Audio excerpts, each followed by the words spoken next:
Welcome to Jane and Sam, Real English.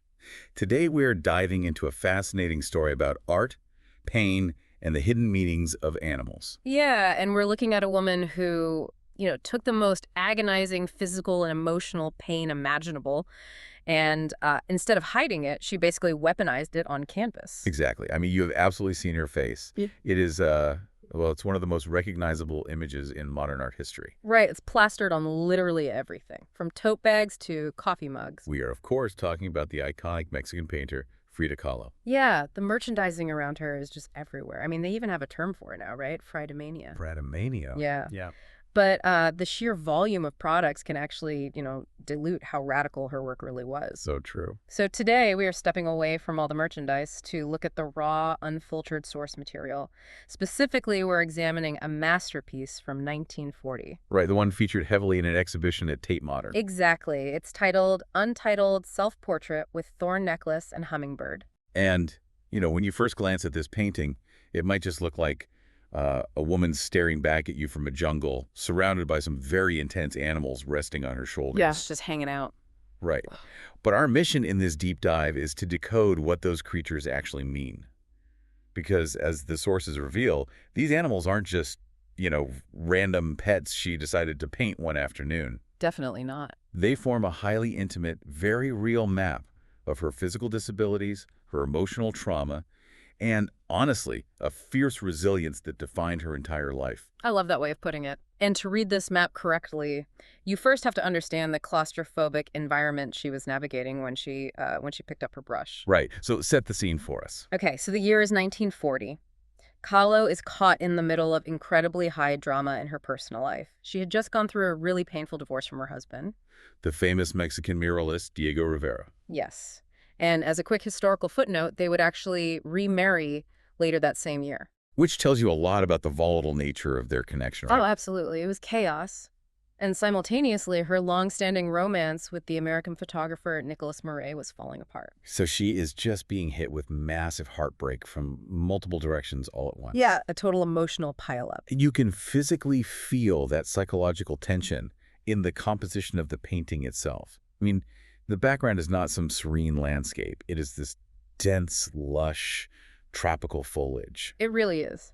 The green leaves are thick, overlapping, and they're painted so closely behind her that it feels entirely claustrophobic. It's like the jungle is actively closing in on her to trap her in that specific moment of heartbreak. That is a perfect way to describe it. It's like a pressure cooker. The background feels like it is emitting heat. Yes, exactly. It's a visual representation of her internal environment, sweltering, oppressive, and totally inescapable. And contrasting with that vibrant, hot green foliage, the animals draped over her are painted in these very heavy, dark, brooding hues. And right in the center of all this chaos is Kahlo herself. She is staring directly at you, the viewer, with an entirely stoic expression. Right. There is no panic in her eyes, no attempt to hide from the viewer's gaze. She is just enduring it. But, that stoicism brings up a major debate. Because you look at these weird elements, a claustrophobic jungle, a necklace of thorns, strange animals, and it feels really dreamlike. It does. People constantly lump her in with the surrealist movement, alongside artists like Salvador Dali. Like, they assume this is all just a dramatic fantasy painted from her subconscious. Was she just painting her dreams? Well, no. And in going through the source material, I found this incredible 1953 interview with Time magazine where she explicitly rejects that label. Oh, really? Yeah, she actually said, "I never painted dreams. I painted my own reality." Wow. I painted my own reality.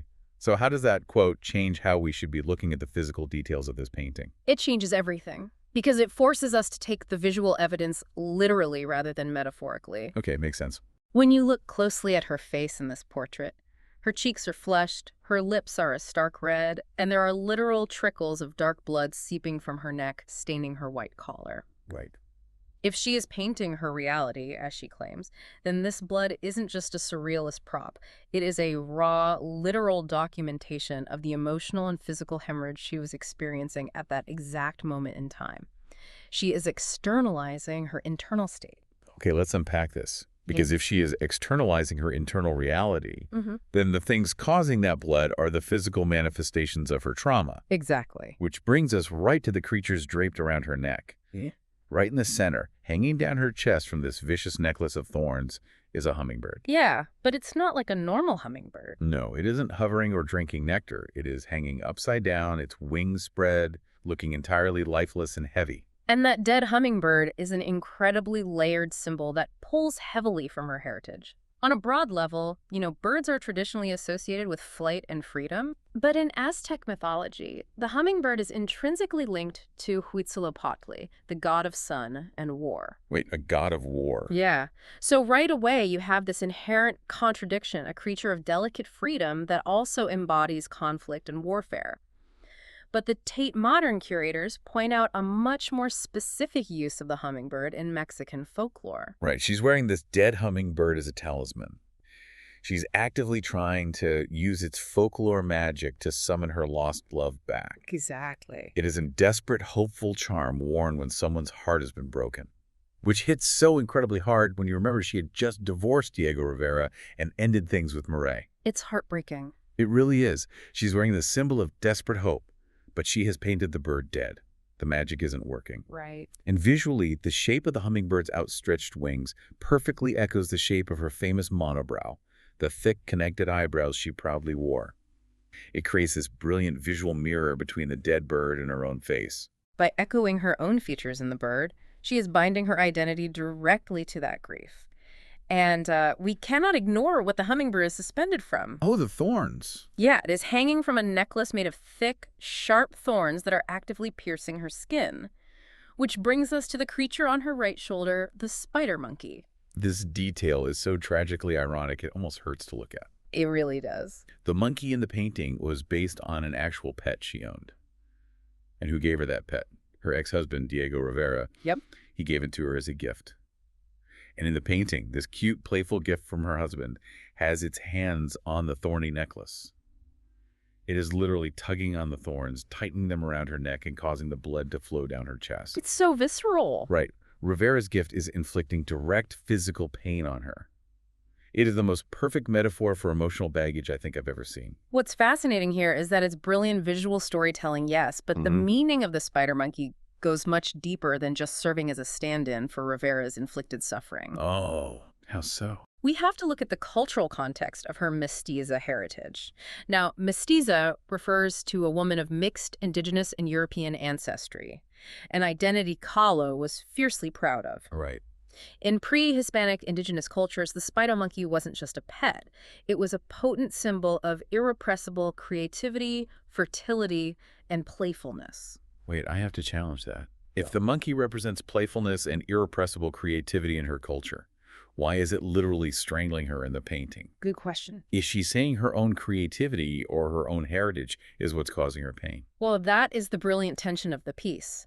The clash of meanings is exactly the point. It is a symbol of her vibrant indigenous roots and her creative life force, but it has been tainted by the fact that it was given to her by Rivera. Oh, I see. The creativity and the pain are inextricably linked. She cannot separate the joy of her art and her heritage from the suffering of her marriage. They are bound together in the same thorny knot. Wow.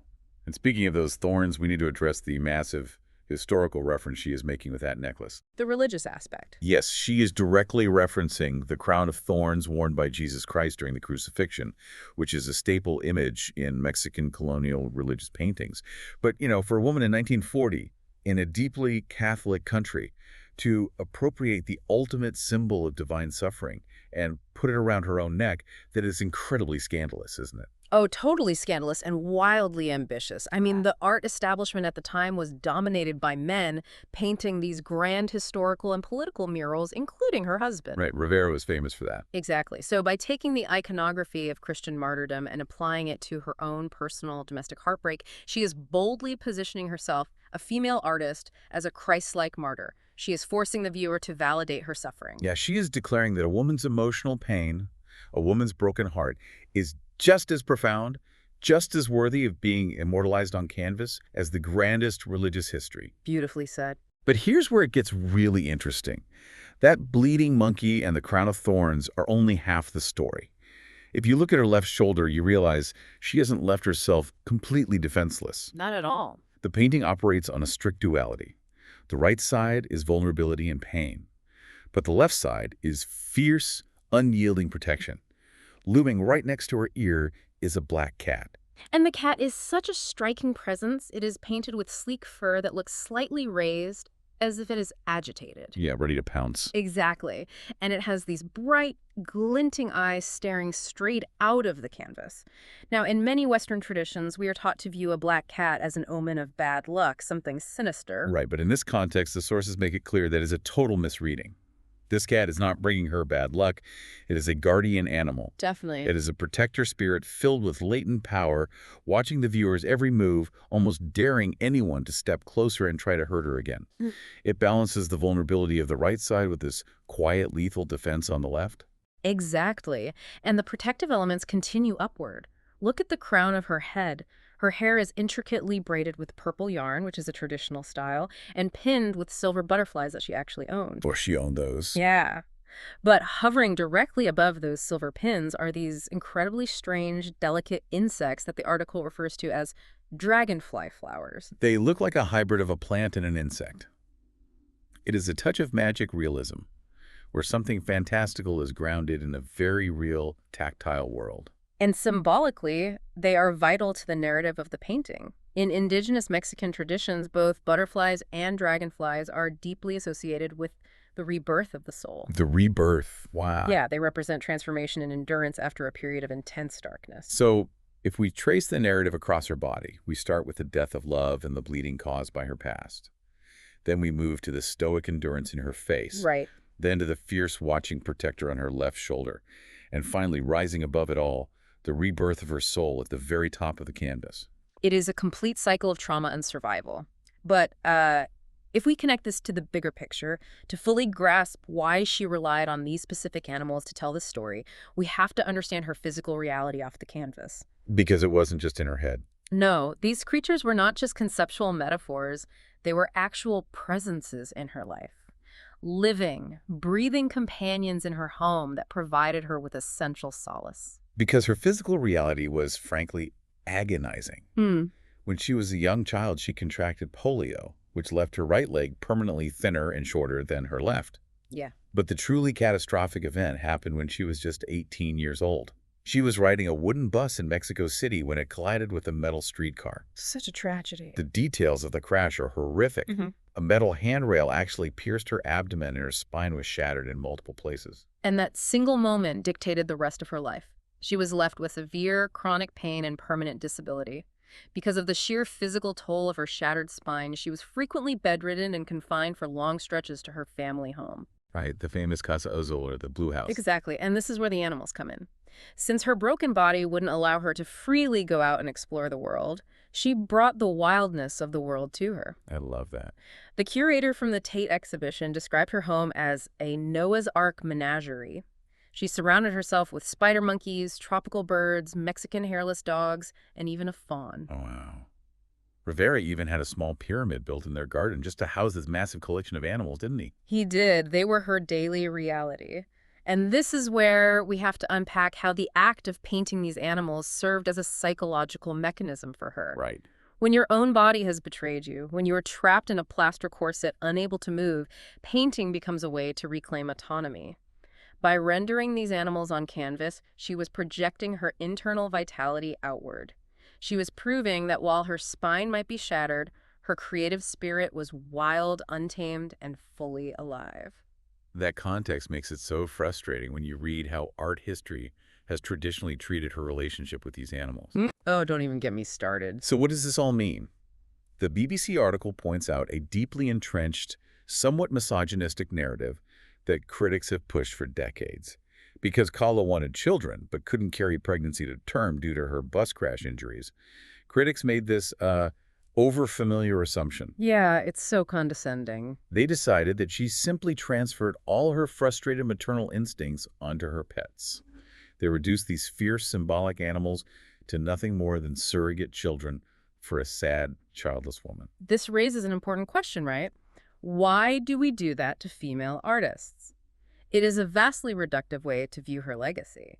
It strips away her agency and complexity. Completely. The article argues quite convincingly that she did not view these animals as babies to be coddled.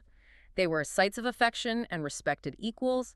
They were wild, unapologetic, and rebellious qualities she valued in herself. They reflected her unapologetic fluid sexuality, too, and her refusal to conform to the polite societal norms of the time. And the sources mention another famous painting from 1949 that perfectly dismantles this whole surrogate child theory. Oh, the one with Diego. Yes.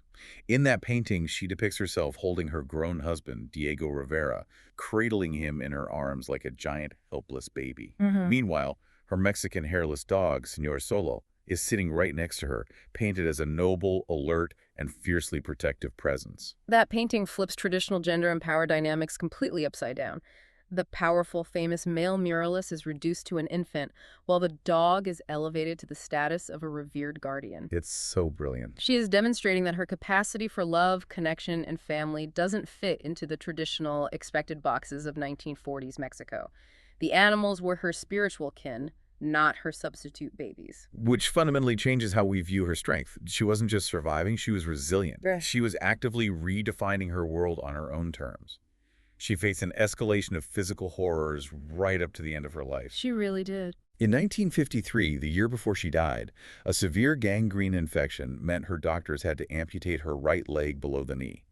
I mean, I cannot even fathom the mental toll of losing a limb after spending your entire life fighting to keep your body together. It was absolutely devastating, but her reaction, documented in her diary, has become legendary. Next to a drawing of her amputated leg, she wrote the now famous words, "Feet, what do I need them for if I have wings to fly?" Ah, that line gives me chills every time I hear it. Wings to fly. It completely captures her vivacity. And that word vivacity is so important here. It really is. It means an energetic, lively, irrepressible spirit. Her heartbroken self-portraits just resound with it. She absolutely refused to let the pain be the only thing that defined her narrative. Right, and she once declared, "I am not sick, I am broken, but I am happy to be alive as long as I can paint." Wow. Happy to be alive as long as I can paint. That is the ultimate testament to her survival. She took all that brokenness, the shattered spine, the amputated leg, the repeated infidelities of her husband, the loss of her lover, and she transformed it into a vibrant, undeniable reality. Yes. When you look at Untitled Self-Portrait with Thorn Necklace and Hummingbird, you are not just looking at a victim of circumstance, you are looking at a masterclass in emotional survival. She is acknowledging the profound grief represented by the dead hummingbird. She is pointing directly to the source of her bleeding with the monkey and the thorns. But crucially, she is surrounding herself with the spiritual armor she needs to withstand it. The guardian cat. The rebirth of the dragonflies, the lush, unyielding life force of the jungle itself. She is telling us that pain and power can exist in the exact same breath. And I think her self-portraits endure because they are universally human. We may not have a pet spider monkey or a necklace of thorns, but we all understand what it feels like to be trapped in a pressure cooker of our own circumstances, trying to figure out how to endure the heat without losing ourselves. Kahlo offers us a blueprint for doing exactly that. And that brings us to a final thought I want to leave you with today. We all have our own complex realities. We all have histories that cause us pain and relationships that give us strength. We do. So if you were to sit down today, right now, and paint your own reality the way Frida Kahlo did, what would it look like? What specific symbols or animals would you drape around your shoulders to represent your current struggles? And more importantly, what creature would you choose as your protector spirit, watching your back while you navigate the dense, complicated jungle of your own life? It's a lot to think about. Thanks for listening. If you enjoyed this episode, please don't forget to like, share, and subscribe to the channel. See you next time.